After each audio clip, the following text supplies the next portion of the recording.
Welcome to the Bookman's Corner. I'm your host, Lois Lindstrom. We have a very exciting show today, and it could be ripped from today's newspaper headlines. Our guest author is Roy Beck, who is the president of the bipartisan Numbers USA Education and Research Foundation, which is trying to educate Americans on how to fix the broken immigration enforcement system in the United States. Also, Roy Beck wrote our featured book titled Back of the Hiring Line, a 200-year history of immigration surges, employer bias, and depression of black wealth. Roy, welcome to our show. Thank you, Lois. Roy is a graduate of the University of Missouri School of Journalism and was the chief Washington correspondent of the Booth chain daily newspapers during the consideration and passage of the 1990 Immigration Act. In his latest book, Back of the Hiring Line, Roy writes that the average black household wealth in the 21st century is only a fraction of the wealth of other racial and ethnic groups, including recent immigrants. Stay tuned, because Roy Beck has the answers to many questions about mass immigration, illegal immigration, and the future of America. Roy, what inspired you to write the book, Back of the Hiring Line? Well, back in the end of 2020, the Census Bureau came out with statistics on the median income, on median black wealth and white wealth, I should say. And at that point, they said that the median white wealth was about $170,000 per household. Ooh. Whereas the median black wealth, net wealth, was less than $10,000.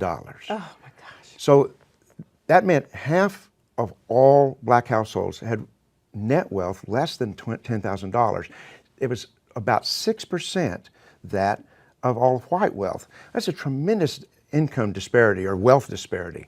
And that was at the end of 2020 when we had all the uproar and reaction to you'll recall, the police incidents, the protests. And I looked at that, and I knew that the wealth disparity was great. I did not know it was that great. That's dramatic. That's dramatic. Now, what about the Hispanic wealth? Well, the Hispanic wealth, and most Hispanics in this country, the vast majority, their families have been in the country only in the last 50 years. Okay. And yet their median household wealth is twice as high as the descendants of slavery. Okay. So this, and then when you get into Asian wealth, it's even higher than white wealth. Sure. So and most Asian population are fairly recent as well. Yes. And the key thing here is that, I knew that it's not just the police incidents that would create that kind of burning passion in these communities. That the fuel of that was this wealth disparity. And I also knew that what was happening that year is that we've had kind of an explosion since then of people wanting to dig out more about black history. And I was aware from my work about 30 years ago, actually, that there's a part of black history related to immigration and its effect on black wealth that really is not known. And I determined then, okay, I'm going to spend 2021 digging this story out, and I'm putting glad it you together. did. I mean, as the CEO of the anti-immigration group Numbers USA, can you tell us how many illegal immigrants are now in the United States since President Trump left office? With the new administration, there's been a great reduction of enforcement, and it looks like as many as 2 million extra people have crossed over and been allowed to stay. Okay. Now, not all of them came illegally. A lot of them turned themselves in, asked for asylum. The way that the law has generally worked is you were detained until your asylum requests were determined to be somewhat likely to be approved. Then you would be allowed in. But what's happened is rather than being detained, hundreds of thousands have been allowed to come on in, be given work permits. Most of these people we know will have their asylum requests turned down, but will they ever leave the country? Exactly, that's the question. And getting back to your book, I mean, why is the average black American household wealth in the 21st century only a fraction of the wealth of other racial and ethnic groups? I mean, why is it so bad? Yeah, because you think, look, it's been over 150 years since the end of slavery. Yes. It's been over 50 years since the 60s Civil Rights Acts. It's been over 50 years since affirmative action came in place. For African Americans who have college degrees, affirmative action has been very, very helpful. Okay. But for the real problem here, and the reason that black median wealth is so low, is that African Americans without a college degree have been left behind over the last 50 years. At the very same time that the full political rights were given, Congress passed the 1965 Immigration Act that renewed mass immigration. After 40 years of having low immigration, mass immigration, and the loose labor markets, and that's what my book is about, how the loose labor markets hold down income for the lower skilled people. Lower skilled people. And then, you wrote there is indifference on Capitol Hill to the effects of immigration on Native Black Americans. I mean, also the federal government's policies over the years encouraged massive surges of foreign workers, which meant black workers were ignored and not hired. Please tell us more. Well, of course, actual anti-black racism is a part of this. That's why part of the subtitle is about employer bias. Unfortunately, employers in general, not all employers, if offered immigrant workers as opposed to the non-college degree black workers, they tend to prefer the immigrant workers. And there's all kinds of reasons for that, which I don't really get into a lot, other than that generally you can get more eager people who are just arriving as immigrants, and also you can tend to get be able to pay less wages for. But the black workers, it's not just black workers that are hurt by this. The underclass of all ethnic groups is hurt, but black workers hurt by far the most. And of course, the education system, I mean, people that maybe don't even get a high school degree, they're really doomed, aren't they? I mean, there aren't any technical training schools for people. Well, yeah, and there are plenty of jobs. This is the thing that's right now. There are plenty of jobs out there that need people who actually don't have a lot of education. It's not, but those jobs, the wages, the real wages, inflation-adjusted wages, have gone down, down, down over the last 50 years. Yes. But at this moment, only one out of every 3 African-American men without a high school degree is working. Oh, wow. One of every 3. This is of working-age men who are not institutionalized. That's a pretty big recipe for problems, especially when people are concentrated in communities where there's a lack of work. Exactly. Well, President Biden and a host of liberal groups and even Republican politicians support comprehensive immigration reforms that will offer amnesty to millions of illegal aliens currently in the United States. I mean, do you believe non-U.S. citizens should be given amnesty? And if they are given amnesty, will that mean that they'll be able to vote in American elections? Yes, well, just about all the amnesty proposals give you a path to citizenship, and once you're a citizen, everybody can vote. Our organization, one of our principles is that every immigrant, as a person, that immigrant is actually a legal term, which means you've come legally, you've been invited, should have all should be treated the same as anybody else. It doesn't matter where you're born. Okay. So once you become a citizen, then if you've gotten amnesty, you should be treated the same as everybody else. But yes, you get the right to vote. Here's the problem about most amnesties. We had a huge amnesty in 1986. We had 5 more smaller amnesties in the 90s. Every one of the amnesties did nothing to stop more people from getting here illegally and then asking for another amnesty. Well, it encourages people to come here illegally, don't you think? And the reason they come, most of them come, is for the jobs. Of course. They don't come here for the welfare. They don't come here to steal or hurt people. They come here for the jobs. It's very logical on their part, but our government has refused for the last 30 years to pass mandatory E-Verify, which would require every employer to make sure somebody was here legally to get a job. And your group is supporting that, right? That's to us, that's the number one way you fight illegal immigration, is to just take away the jobs. Yes, yes, yes. And then according to a report published by the Miami Herald newspaper, many illegal aliens are members of drug cartels, and they're rapists, and some are murderers. I mean, there are also reports of terrorists trying to sneak across our borders and perhaps launch attacks on our streets. I mean, it's worrisome. What can be addressed? How can this be addressed by the federal government? Well, first of all, it is, of course, a tiny proportion of people who are here illegally that, But how do that you come to here hurts, but some do. There's no question some do. And number one, they're able to stay here because they or members of their family are able to get jobs. That helps hold them. Number Okay. two, because we have such a huge invitation for people to not just come across the border illegally, but overstay their visas. Up until recently, the majority of illegal aliens in this country came legally, but they overstayed their visas. They didn't go home like they promised. So how do you keep that huge number from coming? Well, you tell them you won't have jobs. Because there's so many people coming, then the really what you call bad people can mix themselves in with all of them.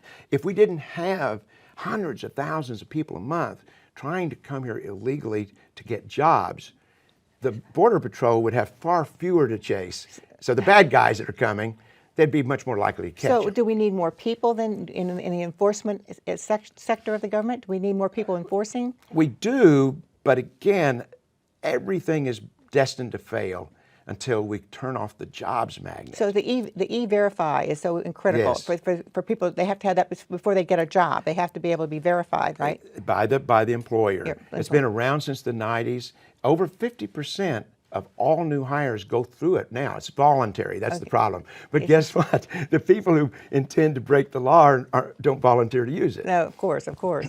Well, let's discuss sanctuary jurisdictions, which are cities, counties, and states that prohibit local police from cooperating with federal immigration authorities on issues regarding the incarceration and deportation of criminal illegal aliens. Is your group, Numbers USA, using the courts to challenge and overturn more than 500 sanctuary jurisdictions in our country?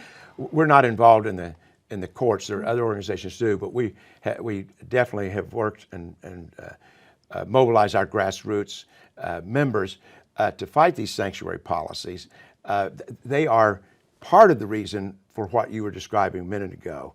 Even when people are caught, convicted, jailed for committing these crimes, right now, over the last couple of years, they are not being deported whenever they end up serving their sentences. Well, should people be writing their members of Congress about this? I mean, what would you say? What could you say? Well, that is what they can do, and I started in 1996 at the end of my, believe it or not, my last book tour was in 96.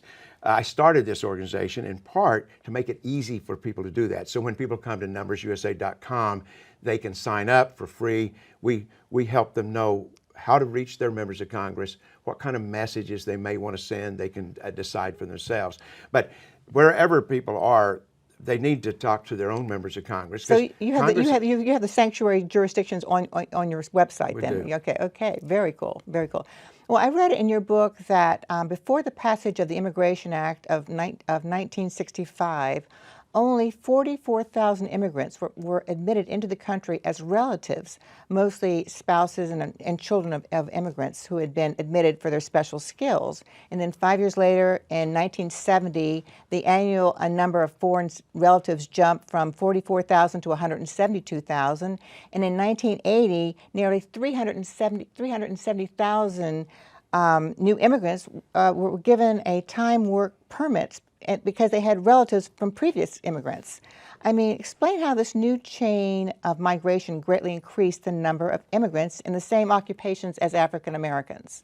Yeah, and now the number, by the way, of relatives that are coming in like that is close to 500,000 a year. Oh my gosh. And it's often called chain migration because you get into the country based on a skill or because you were accepted as a refugee.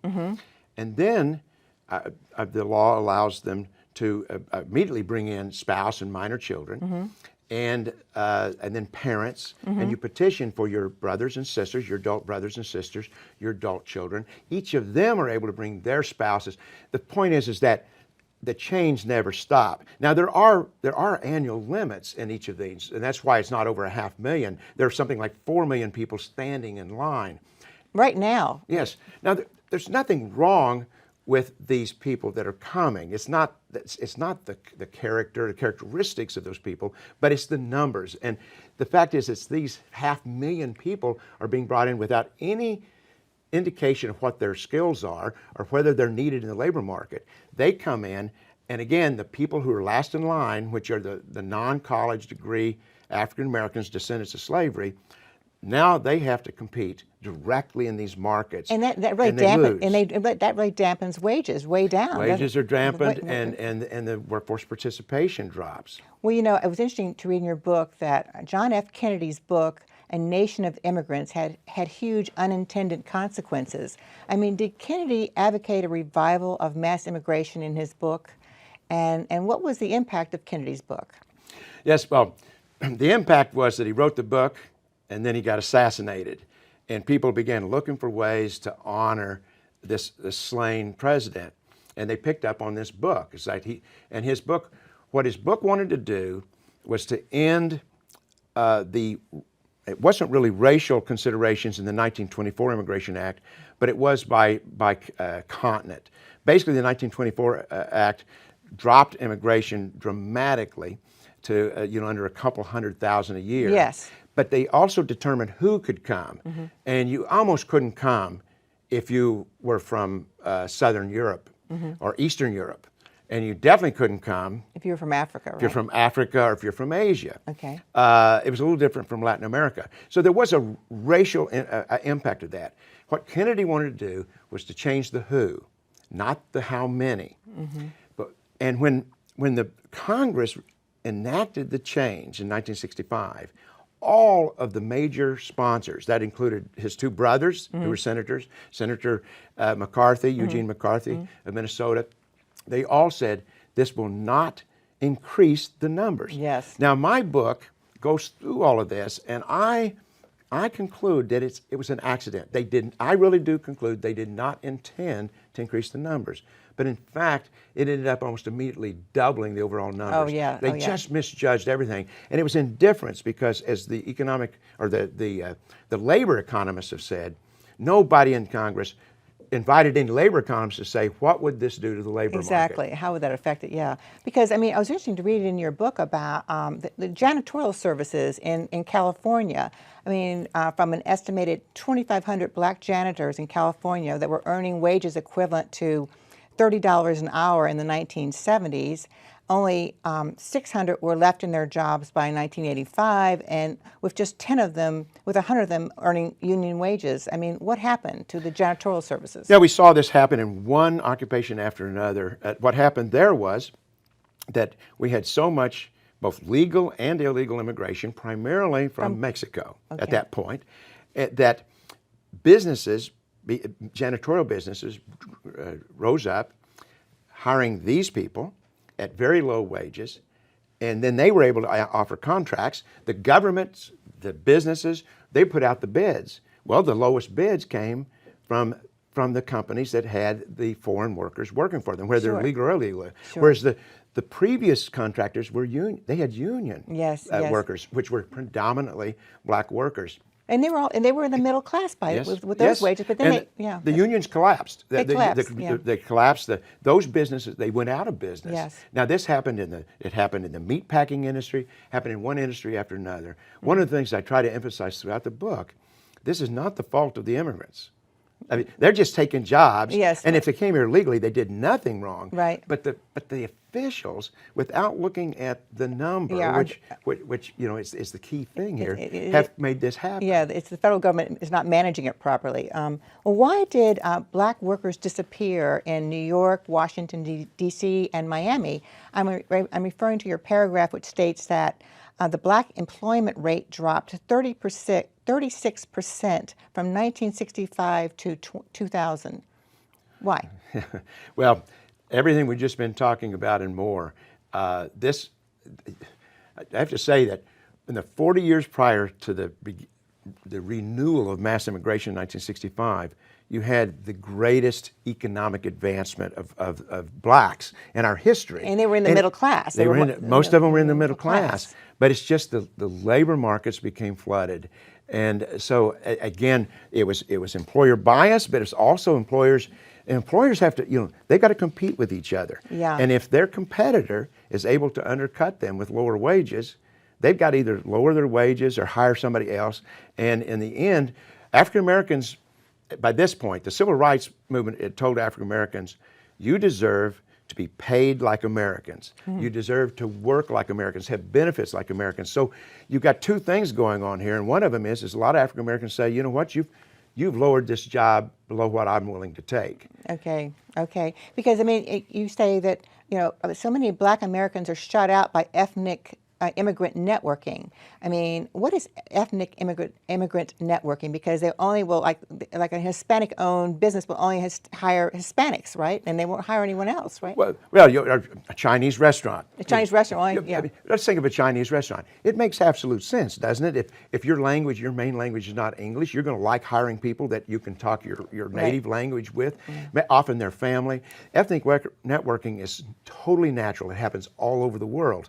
The problem is that the civil rights laws that were against discrimination against blacks were not enforced against ethnic networking. So that immigrants were able to start companies, and they start lots of companies, lots of small businesses, but also bigger businesses.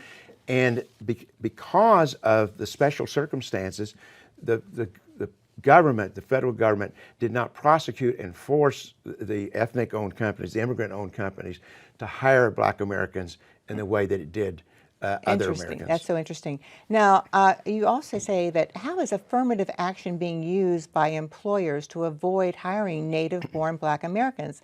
I was shocked to read that during the 1980s, a construction company owned by a Portuguese immigrant was the biggest beneficiary of minority set-aside contracts worth millions of dollars that were supposed to be intended to give a boost to Black-owned businesses, but went to a white European. Well, yes. And of course, that's the worst part. You'll see that people who, by any other standard, you say, well, this is a white European kind of descendant. But at that point, being Portuguese was considered to be, that was an ethnic group. And this is the distortion of affirmative action. Now, this is a very controversial, very argument. People can make arguments on this on all sides. My contention is, I agree with those who say affirmative action was set up to address and to redress the slavery and Jim Crow, our own apartheid system that we had in this country. But almost immediately, companies and universities, and you name it, were able to count people who had just arrived from anywhere as the same as if they were a descendant of slavery. But the government should have stopped that. But they didn't, and it's still true today. Although the government has, because Asians have done so well, have tended to push a lot of Asians out of the affirmative action. But it still is. This is a big point of contention in the African American community. Almost most of whom are descendants of slavery. They're going, wait a minute. Affirmative action was supposed to be helping us. Yeah, so why is this not helping us?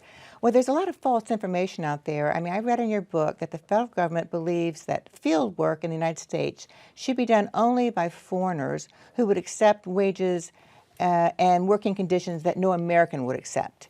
But this is incorrect because there is an eye-opening report from the Blue Ribbon U.S. Commission on Agricultural Workers that refutes that theory. Can you tell us more? Well, anytime we're talking about especially illegal immigration, people say, well, they do jobs Americans won't do. And you always think of the field work. And it's pretty hard to get Americans, native-born Americans, to go into field work. The point is, though, before this big mass, most field work was being done by native-born Americans. And in the East, in the eastern United States, it was mainly being done by African Americans who were making far more in today's wages than people are making today. What we know is that there are, from this Agriculture Commission, there are far more agriculture workers in the country than there are jobs. Okay. Now, I shouldn't say jobs. Then there are hours of work in a year. Okay. The big problem is you can't make a living in agriculture work because you can't work all year long. Well, how did the congressional decisions to encourage mass immigration since 1965 radically change life in LA for Black Native Americans? Well, a lot of Americans are really aware now that weren't aware a few years ago of the Great Migration of Southern Blacks. I think almost all you need to know is that in 1910, about 90% of all former slaves are still living, and their descendants were still living in the South, about 90%. Okay. Most of them on or near the plantations where they'd been enslaved. Wow. Now, why was that?